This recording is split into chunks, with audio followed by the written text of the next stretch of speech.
So here we have my spinach and Cypriot. Okay. So here we have my, oh my God, what are they? So we, composure.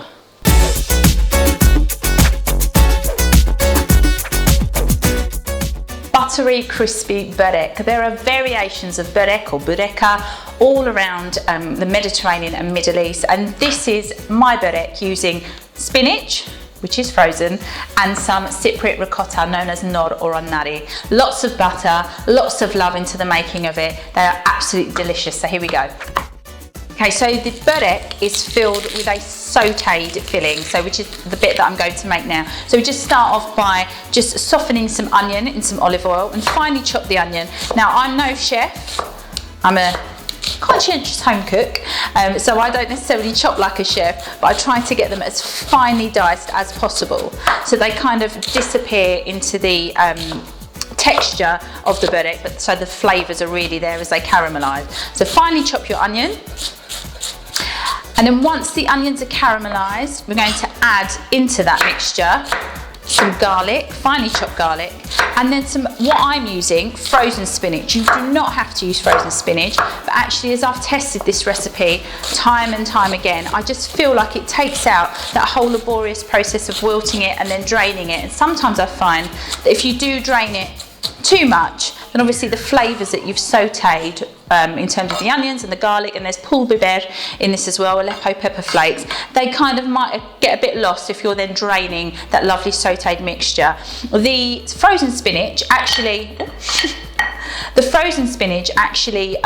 doesn't retain as much water, and it almost kind of creates a thicker filling as if you had wilted the spinach, drained it quite significantly, and then chopped it up, so it gives it that same texture. So I'm going to start by sautéing the onion and softening it in a little bit of olive oil. So I've got here 3 kind of medium-sized garlic cloves, and you can use 2 large ones. It amounts to about 1 heaped teaspoon of finely chopped garlic. So give that you can either crush it or grate it, it's up to you. I'm just going to quickly finely chop it here.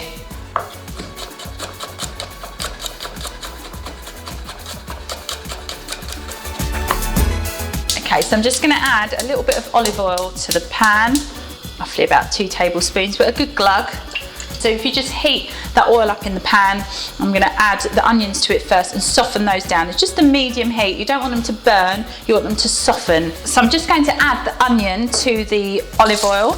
You can hear it sizzling now.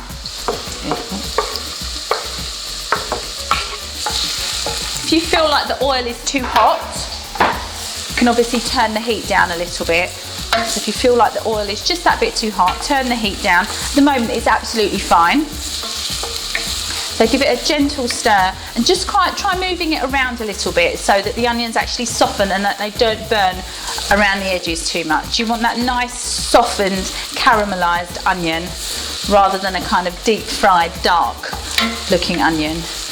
Once the onions have softened, after about 5 to 6 minutes, because they're going to stay in the pan, they're going to keep cooking when you add the garlic, they're going to keep cooking when the spinach is added as well.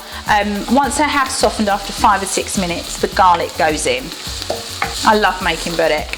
We used to spend loads of our school holidays with my mum in the kitchen, either making Börek or making any kind of little pastries and cakes, and she would always make pirahut and tartarburi, which are like Cypriot pastas. Okay, those onions are looking really, really good. I don't want to add the garlic too early though, because what you'll find is if the onions haven't softened properly and you add the garlic will then burn, and that's absolutely what you do not want. You do not want bitter garlic. You want lovely, just softly cooked, sweet tasting garlic, not burnt bitter garlic.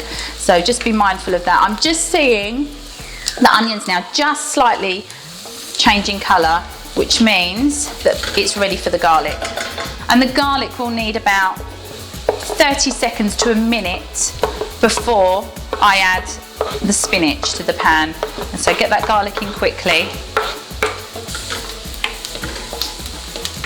So the pan is ready for the spinach, and I'm using frozen spinach. I've tested this recipe many times. I've used fresh spinach, I've used fresh baby spinach, so it's really a matter of preference. But what I have found is without boiling down the frozen spinach and just adding it to the pan, it doesn't retain as much moisture, and it actually cooks almost as if I've used fresh spinach, I've wilted it, and then I have then drained it and then chopped it up. Now I kind of turn the heat down a little bit, just so that that spinach slowly cooks.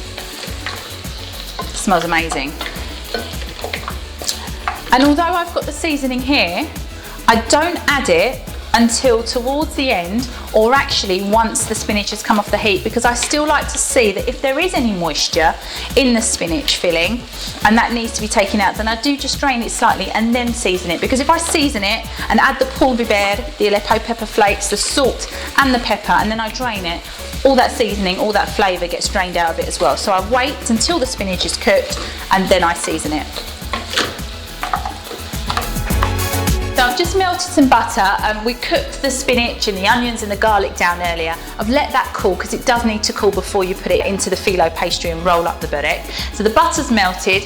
What I'm going to do is, now that the spinach mixture has cooled down, I'm just going to have a look to see if there's any moisture in there, and there is a little bit. So in order for the Börek to not go soggy and to stay lovely and crispy and buttery, I'm going to just quickly strain it through a sieve, not for too long. I'm not going to give it kind of you know, too much of time in there and squish it down or anything, but I'm going to just pass it through so that any excess liquid can just come out, and then we're good to go. To be honest, I don't think there's that much that's going to come out anyway. And now I'm going to show you how to actually roll the Börek. It's not that I would say there's an art to it. I'm using ready-made filo pastry. Traditionally, I would use yufka, which is a Turkish style filo pastry. Again, it's quite soft, but I think the filo that you buy is really important. And it's also important that you don't take it out of the fridge too early before you use it, otherwise it will dry up. So you've got to be quick. So I'm just going to mash up the Cypriot ricotta or fresh nor or anari cheese. If you can't get that, which is absolutely fine, you can use feta cheese. So you don't want that soft, crumbly, slightly salty cheese to go with the spinach, which again is going to be equally portioned into 6 parts to go with the spinach filling into the 6 Börek. So I'm just going to give it a quick, easy crumble. It's really easy to work with. You also don't want to overfill the Börek, and I'll show you. Whoops, overfill the Börek, otherwise they will burst, and it's fine. I don't mind them splitting a little bit. It's quite nice actually, a little bit rustic, and the butter then seeps through even more, so it's great. But you don't want them kind of breaking in half and then falling apart. Okay, so I'm just going to quickly whisk up an egg yolk as well. I'm going to separate the white from the egg. And this is for the top of the Börek. So once you've rolled the Börek, it's going to get coated with a little bit of egg yolk and then a bit more extra melted butter, and then it's good to go in the oven. So the most important thing I think when you're making Börek as well, you need a clean surface. You also need a big enough surface to have your kind of station ready, because there's lots of little separate things that you're going to put in, add, spread on top, roll up, etc. So make sure you have enough space and enough room, because I've still got to bring the melted butter over here as well. And I can move the egg to the back because I don't need that yet, but I need the melted butter here so it's accessible. And the same with the sesame and nigella seeds, they don't get added until later. So I've got the spinach back here now, because what I'm going to do is I'm just going to season it. I didn't season it, if you remember I said before cooking, and I'm going to season it now. So I'm just going to add a good pinch of salt. So a nice pinch of salt, and you can taste it if you want to, which is fine. Nice clean hands when you do that, obviously. Good pinch of pepper.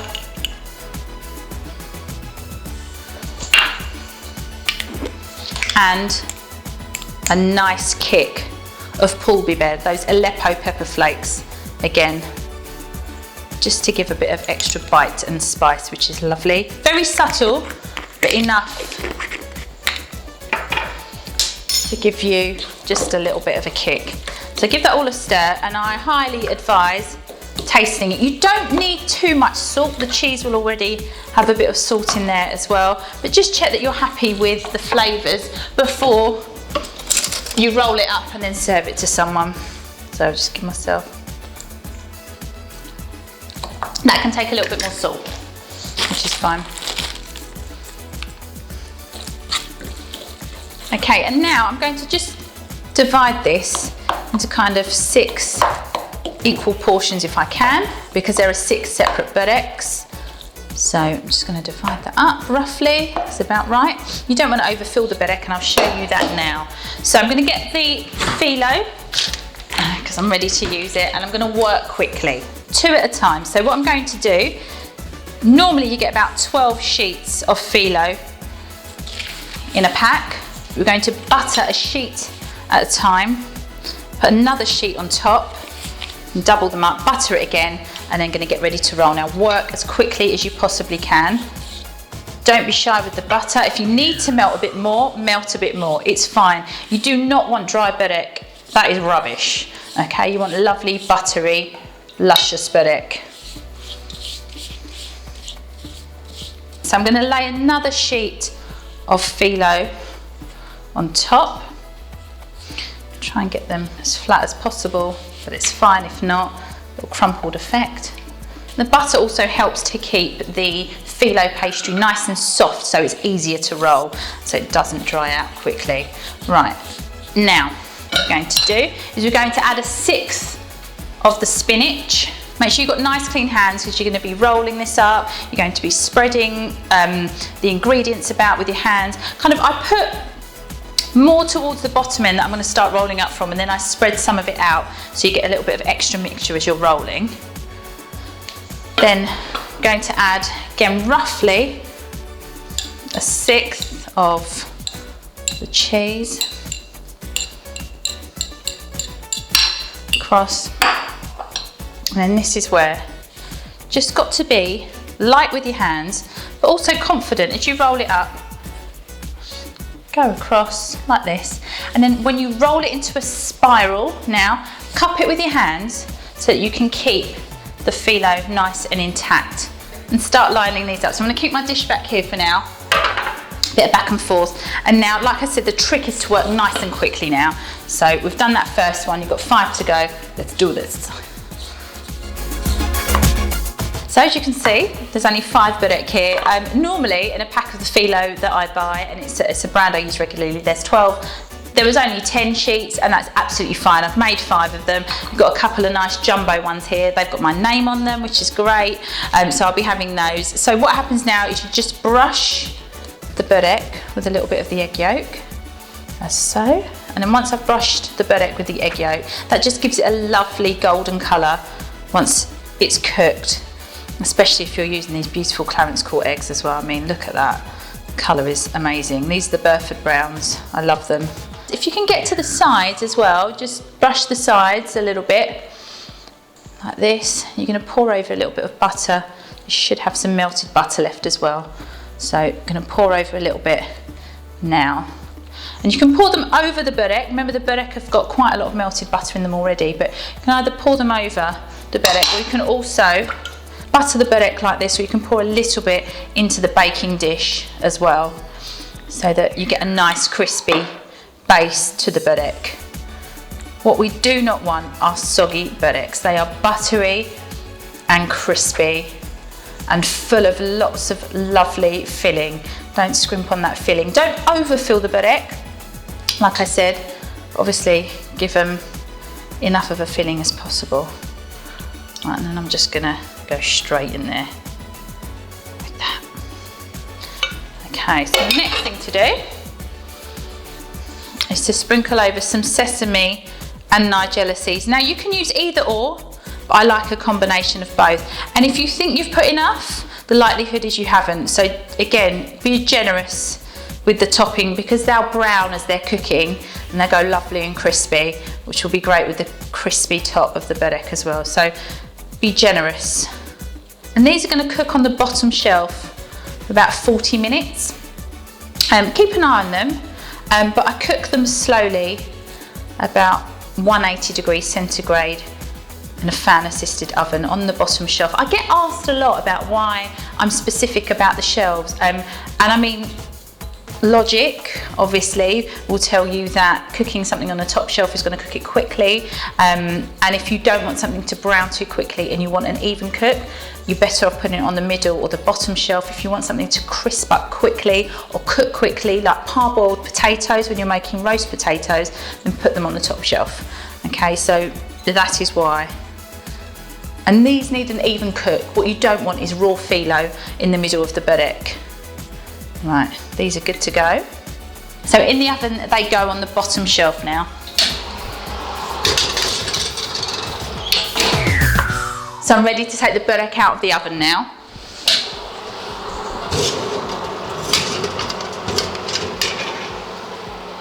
So here they are. Beautiful spinach and Cypriot ricotta börek. Crispy, yet still lovely and soft and luscious inside and really buttery. So I'm just going to wait for those just to cool slightly before I take them out of the dish.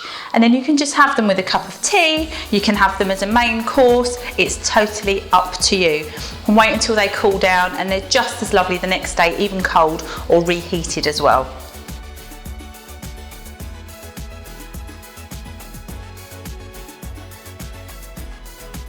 So here we have my spinach and Cypriot ricotta good börek, filo pastry filled with beautiful ingredients, buttery, crunchy, crispy, delicious.